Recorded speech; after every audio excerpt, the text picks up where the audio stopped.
VR media Tamil உறவுகளுக்கு அன்பு வணக்கம். எதிர்வரக்கூடிய 2024 நாடாளுமன்ற தேர்தலில் இந்தியா கூட்டணியில் விடுதலை சிறுத்தைகள் கட்சி போட்டியிட இருக்கின்றது. குறிப்பாக தமிழகத்தில் திராவிட முன்னேற்ற கழகத்தினுடைய தலைமையிலான அந்த கூட்டணியில் விடுதலை சிறுத்தைகள் கட்சியானது ஒரு சில பொது தொகுதிகளை குறிவைப்பதாக தகவல்கள் தொடர்ந்து வெளிவந்து கொண்டிருக்கின்றன. சிதம்பரம் அவர்கள் கூட கடந்த வாரத்தில் ஒரு சில தொலைக்காட்சிகளினுடைய விவாதங்களிலோ அல்லது தொலைக்காட்சி பேட்டிகளில் பேசுகிறப்ப சொல்லியிருந்தார், நாங்கள் ஒரு 8 தொகுதியை குறி வச்சிருக்கோம் மொத்தமாக அப்படின்ற தகவலை சொல்லியிருந்தார். அதில் ஒரு சில பொது தொகுதிகளும் இடம்பெற்றிருப்பதாக தகவல்கள் வந்திருக்கின்றன. விடுதலை சிறுத்தைகள் கட்சி மிகவும் வலுவாக குறிப்பாக போட்டியிட்டால் நிச்சயம் வெற்றி பெறுவோம் என்ற நிலையில் இருக்கக்கூடிய 8 தொகுதிகளை திமுகவினுடைய தலைமையிடம் நடைபெற இருக்கக்கூடிய அந்த பேச்சுவார்த்தையில் கொடுக்க இருப்பதாகவும் அதில் ஒரு சில பொது தொகுதிகள் இருப்பதாகவும் தகவல் வந்திருக்கின்றன. என்ன பொது தொகுதிகள், அந்த பொது தொகுதிகளில் நமக்கான வெற்றி வாய்ப்பு எந்த அளவுக்கு இருக்கின்றது, கொடுப்பதற்கான திமுக கூட்டணியில் நமக்கு ஒதுக்குவதற்கான வாய்ப்புகள் எந்த அளவுக்கு இருக்குது அப்படின்றத இந்த காணொலியில் பார்க்கலாம். விடுதலை சிறுத்தைகள் பொது தொகுதி அப்படின்றது முதல்ல விடுதலை சிறுத்தைகள் குறிவைக்கக்கூடிய தொகுதி. விடுதலை சிறுத்தைகள் மிகவும் பலம் வாய்ந்த பொது தொகுதி அப்படின்னு பார்த்தீங்க அப்படின்னா அது கடலூர் பொது தொகுதியாக தான் நம்ம பார்க்குறோம். கடலூர் மாவட்டத்தில் இருக்கக்கூடிய கடலூர் நாடாளுமன்ற தொகுதியானது விடுதலை சிறுத்தைகள் கட்சி மிகவும் பலமாக போட்டியிட்டால் நிச்சயம் வெற்றி பெறக்கூடிய ஒரு தொகுதியாக இருக்கின்றது. நம்ம சேனலில் ஏற்கனவே ஒரு கணிப்பு போட்டிருந்தோம். கணிப்பு அப்படின்றது 2021 சட்டப்பேரவை தேர்தலுக்கு பிறகாகவே நம்ம போட்டிருந்தோம். சிதம்பரம் அவர்கள் ஏதாவது பொது தொகுதியில் போட்டியிடுவதற்கான வாய்ப்புகள் இருக்கின்றதா, அப்படி போட்டியிட்டால் அவர் எந்த தொகுதியில் போட்டியிடுவார் அப்படின்ற கருத்தை நம்ம பதிவேற்றம் செஞ்சுருந்தோம். அப்படி சொல்கிறப்ப ஒருவேளை சிதம்பரம் அவர்கள் ஒரு பொது தொகுதியில் போட்டியிடணும் அப்படின்னு ஆசைப்பட்டால் அந்த பொது தொகுதி கடலூர் தொகுதியாக இருப்பதற்கான வாய்ப்புகள் நிறைய இருக்கின்றது அப்படின்னு நம்ம ஒரு கருத்தை பதிவு செஞ்சோம். அந்த காணொலியை பார்க்காத நண்பர்கள் டிஸ்கிரிப்ஷனில் லிங்க் ஷேர் பண்ணுறேன் பாருங்கள். ஏன் அதை நான் ஷேர் பண்ணுறேன் அப்படின்னா அந்த வீடியோவில் அந்த தொகுதியில் நம்முடைய பலத்தை பற்றி ரொம்ப டீட்டெயிலாக நம்ம பேசியிருப்போம். தொகுதி வாரியாக அங்கே இருக்கக்கூடிய சட்டமன்ற தொகுதிகள் வாரியாக நம்ம ரொம்ப தெளிவாக பேசியிருப்போம். அந்த வகையில் மிகவும் பலம் வாய்ந்த தொகுதியாக விடுதலை சிறுத்தைகள் கட்சியானது மிகவும் தனிப்பட்ட விதத்தில் மிகவும் பலம் வாய்ந்த தொகுதியாக கடலூர் நாடாளுமன்ற தொகுதி பார்க்கப்படுகின்றது. அந்த வகையில் திமுக கிட்ட கொடுக்க இருக்கக்கூடிய அந்த பொது தொகுதிகள் லிஸ்ட்டில் முதல்ல இடம்பெறக்கூடிய தொகுதி நிச்சயமாக கடலூர் நாடாளுமன்ற தொகுதியாக இருக்கும். அடுத்ததாக விடுதலை சிறுத்தைகள் கட்சி குறிவைக்கக்கூடிய தொகுதி கள்ளக்குறிச்சி நாடாளுமன்ற தொகுதி.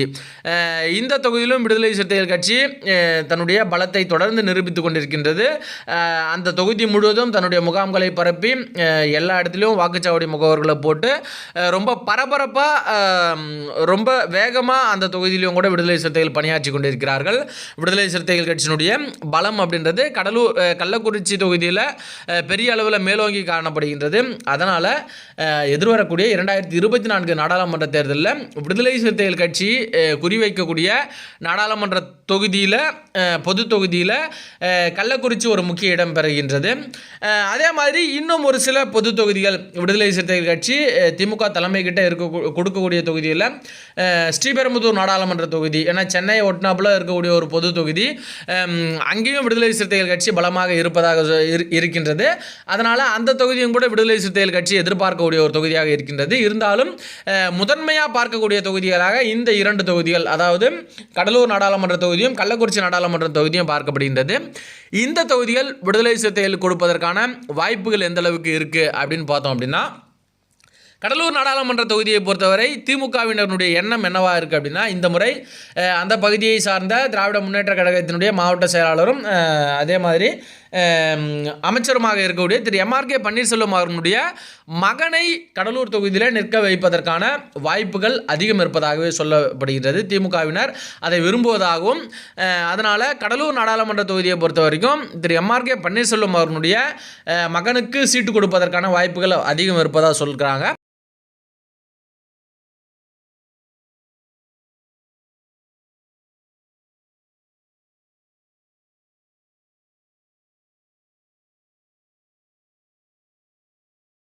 அதே மாதிரி கடலூர் தொகுதியை நம்ம பெறுவதில் இருக்கக்கூடிய இன்னும் ஒரு சிக்கல் என்ன அப்படின்னு பார்த்தீங்கன்னா அருகாமையில் இருக்கக்கூடிய சிதம்பரம் தொகுதி நிச்சயமாக விடுதலை சிறுத்தைகள் போட்டியிடக்கூடிய தொகுதி.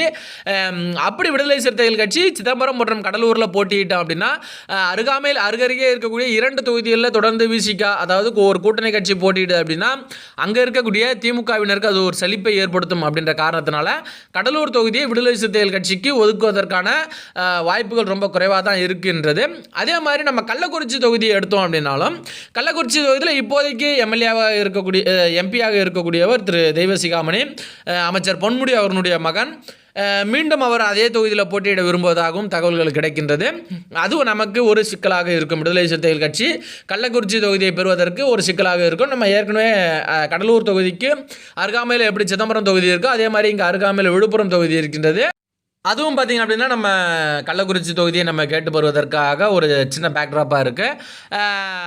அதே மாதிரி ஸ்ரீபெரும்புதூர் தொகுதி எடுத்துட்டோம் அப்படின்னா நிச்சயமாக அதில் திரு டிஆர் பாலு அவர்கள் போட்டியிடுவார் அப்படின்னு தான் எதிர்பார்க்கப்படுகின்றது திமுக சார்பில்.